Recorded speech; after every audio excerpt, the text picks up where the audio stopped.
Welcome back to another episode of D Sports Gurus. I'm your host, Brandon Fresh Dandridge. Let's get into another show, man. What do I got for y'all in sports talk today? Well, today is Thursday, September 22nd. I'm sorry, it's Friday, September 22nd. I apologize. Um, so we 2 weeks into the NFL season, 3 weeks into the college season, college football season. And we are a few weeks away from uh the start of the NBA season. Let's see, the NBA season starts. Let me pull up when the NBA season start. Let's just see preseason when preseason start. All right, so we got preseason starting in October. So we we about a couple weeks, maybe 2 to 3 weeks away from preseason basketball. So I'm just gonna kind of give y'all a review of my thoughts on what I'm seeing throughout the NFL season so far. Um, we are a few weeks into high school football. I'll tell y'all my thoughts on that so far as well. But first, I think I'm gonna just start off talking about how I've noticed the cultural, or I should say demographical shift in sports. Like I turn on ESPN. I really don't even watch ESPN, really honestly. But I go on YouTube sometime and I watch ESPN. When I go on YouTube and I watch ESPN, I notice that ESPN has turned into We-Spn. Yes, We-Spn. WESPN. And as much as I love women's sports as well. My cousin was in the WNBA. I grew up going to her games, going to her college games. Um, she's a head coach for Notre Dame. Her son actually plays for the Pistons. My little cousin, Jaden Ivy. Um, Little big cousin, I should say. So I've always been a supporter of women's sports. My girlfriend, my current lady, she's got a women's sports background, worked for the Pistons. So I'm all in favor of women having a voice in sports and for women's sports in general.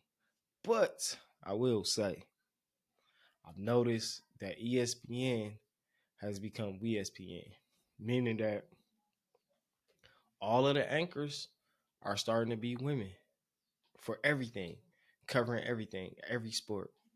NBA, women covering it. NFL, women covering it. I'm talking about predominantly starting to be them. Like we going to coverage of basketball coverage, and it's four women and one man talking about the NBA. No knock to that, but I just think it's a Me Too movement that's going on within the sports coverage, and I'm not really a fan of it. I'm not liking it, and that's the reason why I'm doing my own podcast and covering sports my own way, not in a misogynistic way, just in a way that's authentic and original and not politically correct. And I feel like that's what that is. That's a response to be politically correct, so to speak. And I don't know, man. Stephen A, if you in charge of what's going on at ESPN, I don't know who in charge. Whoever in charge, man, get it together, dog, because that's the reason why nobody want to watch none of y'all sports coverage and stuff like that. Like, I'm not saying that's totally it. I'm just saying like it's totally been like turned into some type of, I don't know what it is. And I'm not just saying like get the women out of there and don't let them cover sports, because that's not what I'm saying. That's not the answer and that's not the problem. It's just starting to feel like a lack of male presence. And that is a theme that stands correct throughout all phases of society. I'm starting to see that lack of masculinity being represented, and I'm not liking it. That's all I got to say about that. Moving on. Yo, I hate fans. Like, I just really hate fans. And I know every time I say that line, a fan can come back and say, "But dude, you're a fan." And that's, yes, that's correct. So to speak, that's correct to a degree. But that's why I made this show, man. I'm the sports guru. I'm deeper and bigger than the fans, man. It's bigger than analytics. I feel like fans are just missing the mark these days. Fans are more emotional. The average fan is upset with a player because he didn't get enough points for him to win a parlay. I don't gamble. I don't sports gamble. I don't gamble, period. So I have no interest in being mad at players because they didn't win me a parlay, you know? So if that's you, you mad at players because you didn't win a parlay. And going back to the We-Spn part, I see women hopping online more boisterous than ever before to be in disgust of players, of professional athletes because of their parlays. Like that's what I see that's getting women into sports more than anything is sports gambling. I don't know if that's a good thing. I hate fans. Let's get back to the fans part. I hate fans, man, because fans can be it's all different types of fans and fans can be irate. They can be all type of things, but I just hate fans because the way they fan. They they they fan in cults. And I particularly despise a certain fan group, the LeBron fans. Yes, they are in particular, are weirdos. You know, it's about 10, 12 LeBron fans that if I say LeBron fans are weirdos, the first thing they're going to try to say is, you talk about LeBron more than we do. No, I do not. I talk about LeBron fans. That's what people don't realize. I have no disgrunt for LeBron. I don't care about what he's doing or what he's not doing. I don't care about him being the greatest or not the greatest. But what I do care about is the way his fans are fucking weirdos. Yes, y'all are weirdos. Um, I've been paying attention to the Rico Hines runs, the pro runs that go on during the off season. I've talked about them on previous shows and whatnot. And I just got some notes from the runs and who really stood out over the summer runs and whatnot, and what teams in particular. Of course, I'm Detroit, so me talking about the Pistons would be an obvious bias. Even though I do feel like their young core did stand out as far as K, Jaden, Asar, and Jalen Duran. They did stand out. Like all of them made plays that stood out. Jalen Duran was just a man child in the paint on offense. I would like to see his defense improve, but those guys all stood out. But outside of the Pistons players, what guys stood out? First, I want to say it wasn't that many quote unquote stars out there in Rico Hines.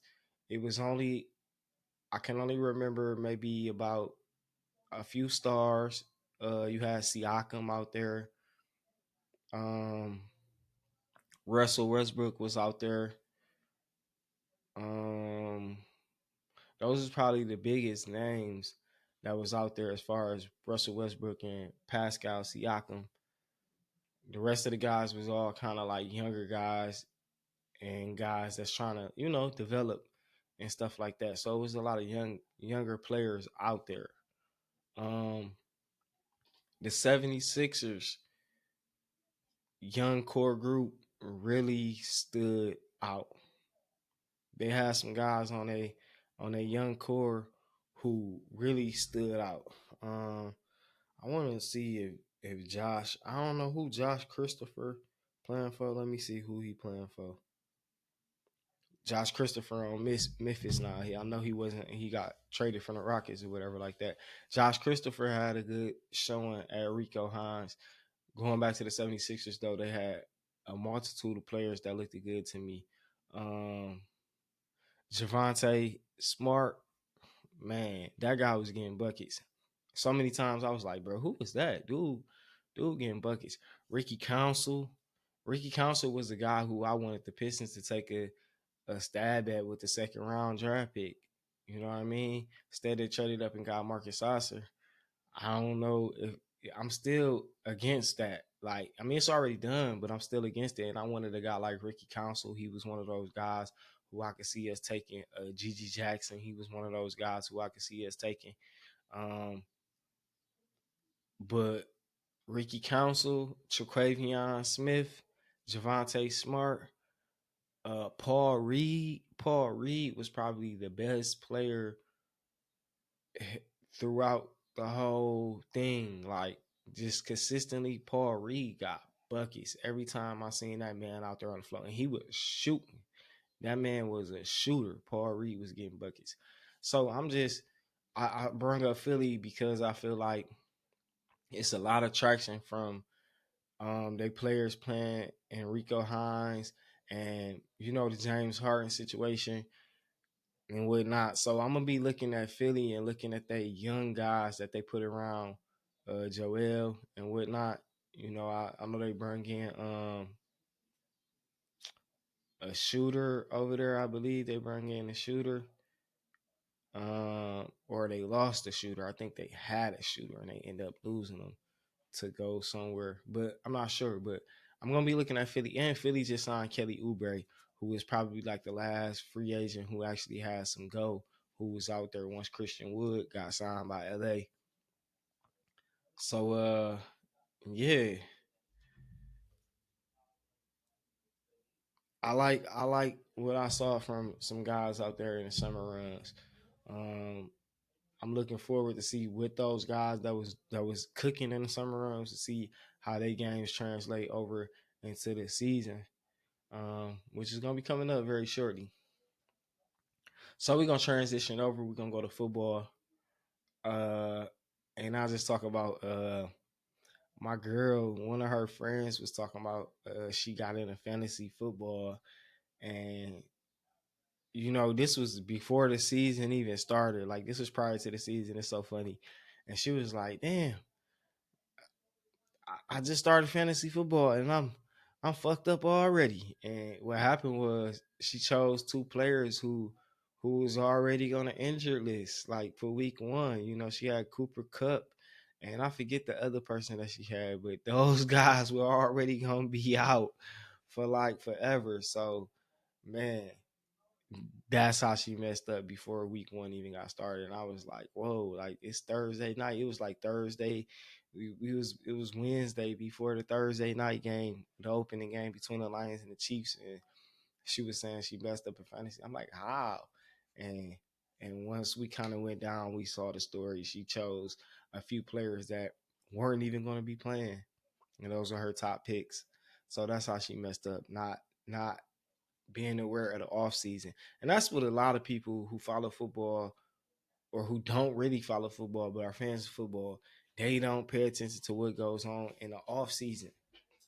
Off season moves are very important and trying to determine how you look at the season or how you gauge and you know what I mean, how you approach the season as far as picks and stuff like that. That's why, like, as a Detroit Lions fan, a lot of Detroiters and local people have fallen in love with trolling the Lions, because that's a sport around here. We troll our city's teams because they suck so bad.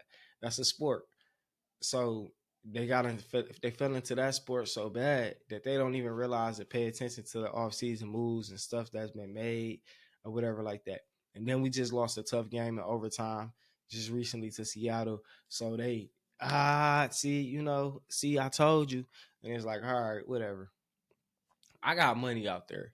I put I don't gamble. I started off saying that, right? But this ain't no gamble. I make a bet. I bet anybody that want to bet, man, let's bet. Bet on the Lions. Bet on them making the playoffs. That's it. That's the only bet. I make smart bets and I don't go crazy and stuff like that. So that's what I got for y'all. Um, Speaking of hating fans, man, I hate the Lions fans, bro. The Lions fans suck. Yes, I said it. Y'all, you guys suck. If you a Lions fan, you suck. If you don't suck, then hey, don't even pay attention to it. But a lot of these fans suck, and the reason why is because one, we're hindsight fans, and we just love negativity. We crave negativity. As a Detroit fan base, I just think that's just something that's Detroit. They crave negativity. They love a good negative story and stuff like that, right?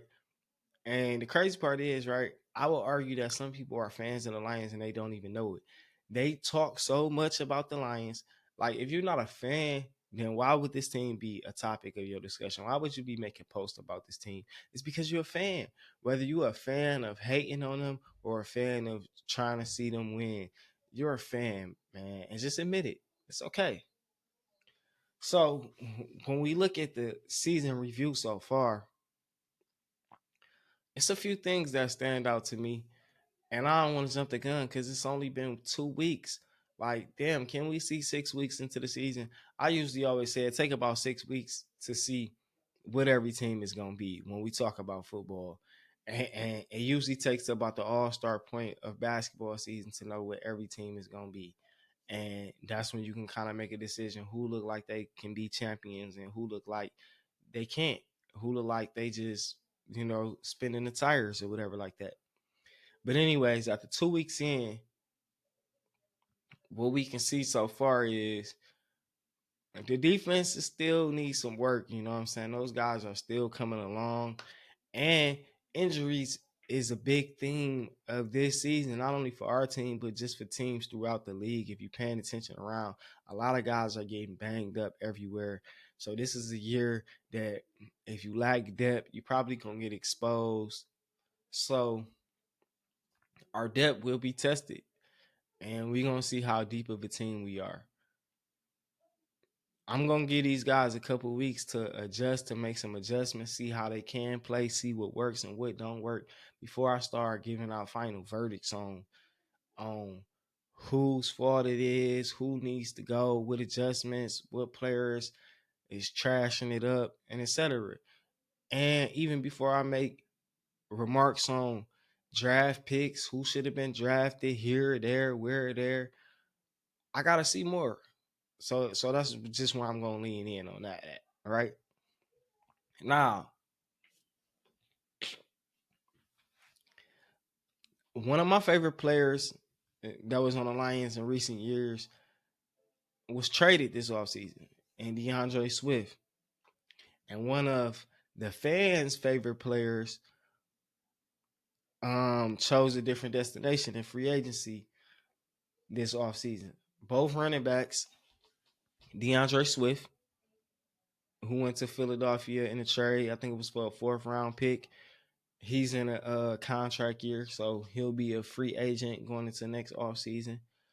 Jamal Williams, who was a free agent going into that offseason, signed I'm not sure what year deal he signed, maybe a 2-year deal or something like that, right?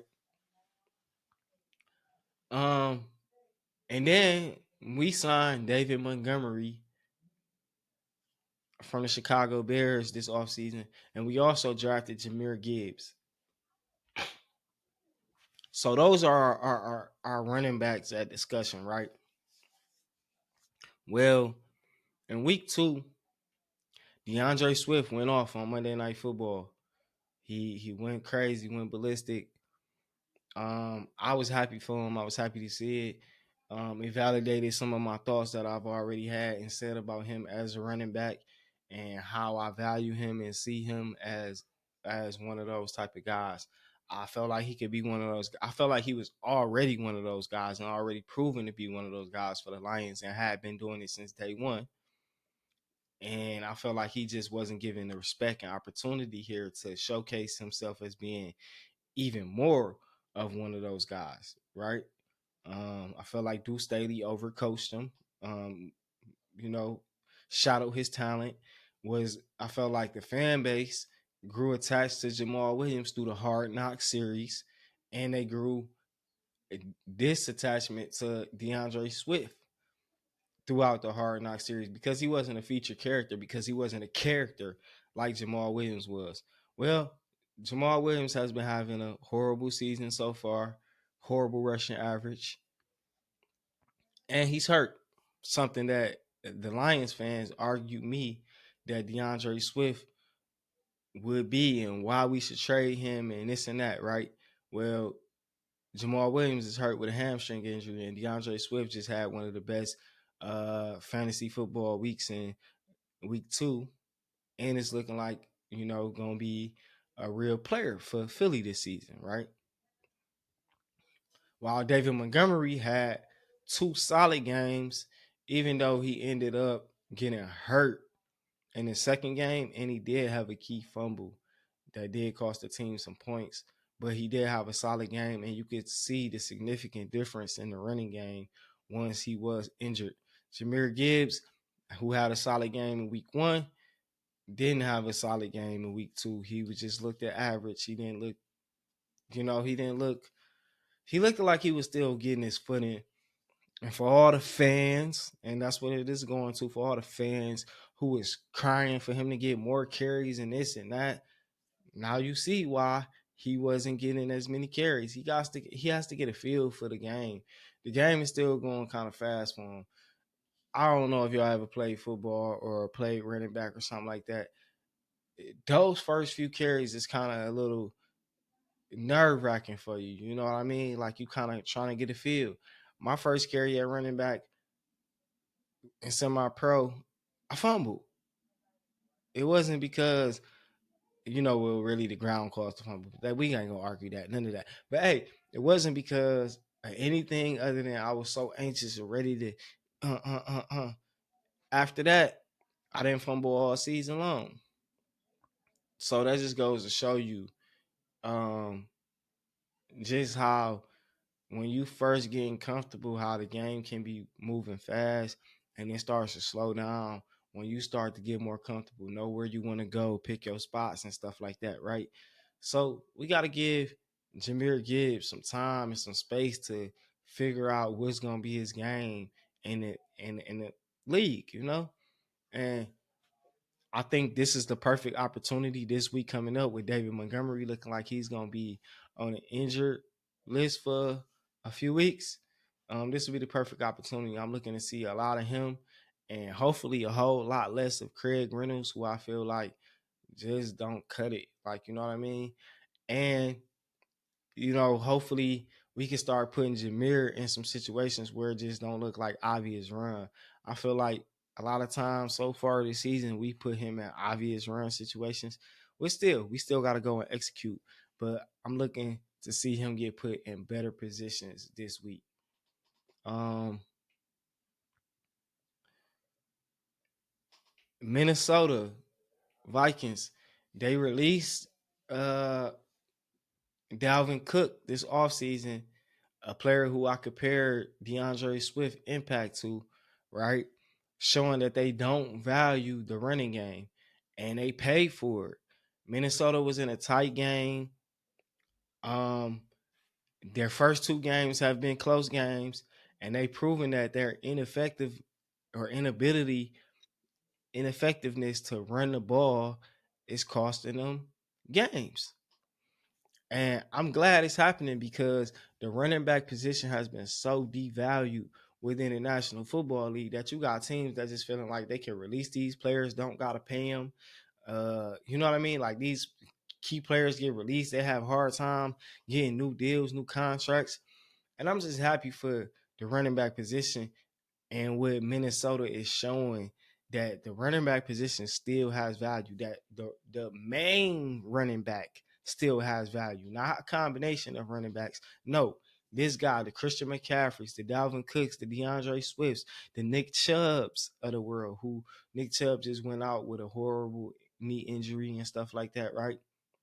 But the Nick Chubbs of the world, they proving their worth. As soon as Nick Chubb get hurt, Cleveland has a hard time controlling the game. That run game is ultra extra important. And people really got to start valuing the run game. And I feel like Minnesota Vikings is doing the reverse. They showing us why the run game is so valuable by not having one. And we gonna see. So far they 0-2.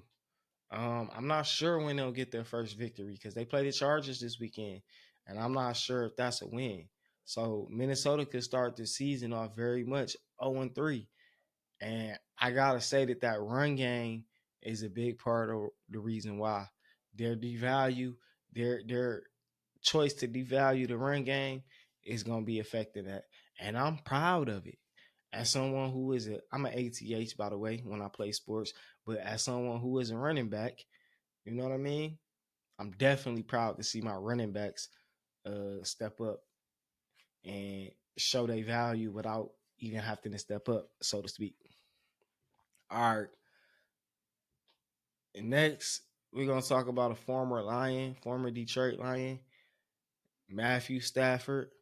Yo, at some point, people gotta give Stafford his respect, and that's what I mean by fans and why I hate fans because it's fans that still want to sit up here and feel like Stafford doesn't deserve his respect.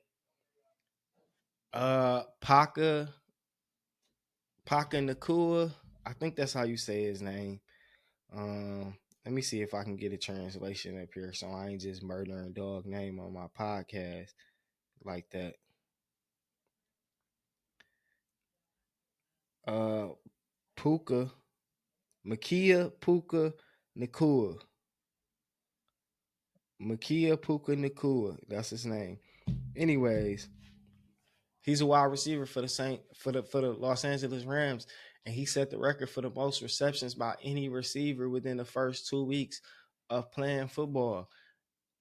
At a certain point, when all the receivers that you throw the ball to set records, set NFL records, like all the receivers that you throw the ball to, like multiple different ones, they set NFL records and categories.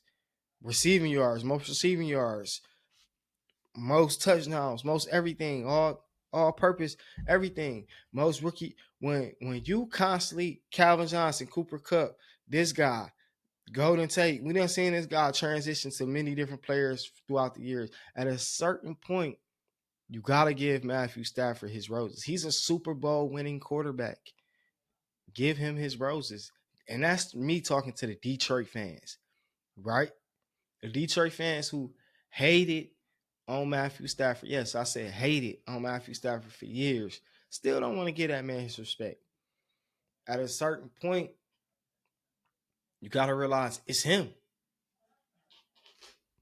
He know how to get that guy the ball. Where you might have another quarterback who don't know how to get the guy who's the guy the ball. If I'm a receiver, which I play receiver, I would love to play for that guy because he's gonna know, hey, if this guy killing, I'm gonna keep feeding him the rock, and that's what you want. Give Matthew Stafford his roses, please. Moving on, I think 2 weeks into the season, the biggest thing that we have learned so far is that football is still a contact sport, man. Football is still a contact sport. You don't get hurt doing this. The National Football League done been hit with some major injuries real quick. You had Aaron Rodgers go down, Achilles, Nick Chubb look like an ACL, J.K. Dobbins, another Achilles, CJ torn pec, Joe Burrows, calf, Austin Eckler, Saquon, ankle, OBJ, ankle. Yo, football is still a contact sport. Injuries is part of the game. And unfortunately, this year, it just seemed like the injury bug going around a little bit quicker, a little bit sooner. And what I pointed to is preseason. These guys don't want to play preseason no more. They don't want to get warmed up. They don't want to do. So what happens is your body go out there all adrenaline and ready for week 1, week 2, and you getting hurt. You got to get hit, man. I get it. I hate preseason too. I'm ready for the season to start. But those guys need some reps, man. Give them some reps, man. Give them some reps. Coaches, hope y'all paying attention to how important preseason might be to your players. Moving on. I'm not even sure how to address this or how to even talk about it. Cause I'm not a I'm not a Michigan State fan. So I really don't pay attention to a lot of Michigan State news. But of course, this was national sports news, the whole Mel Tucker situation and whatnot. I didn't really do a lot of research on this, so I don't got the full background and details and stuff like that. I just been kind of looking at the public talk and picking up on the rumors and whatnot. I'm just gonna say it's a sad situation, and man, this is why you gotta be on guard in today's society. Like you can't be somebody's always watching you, man, and somebody always got a ledger of your actions and stuff like that.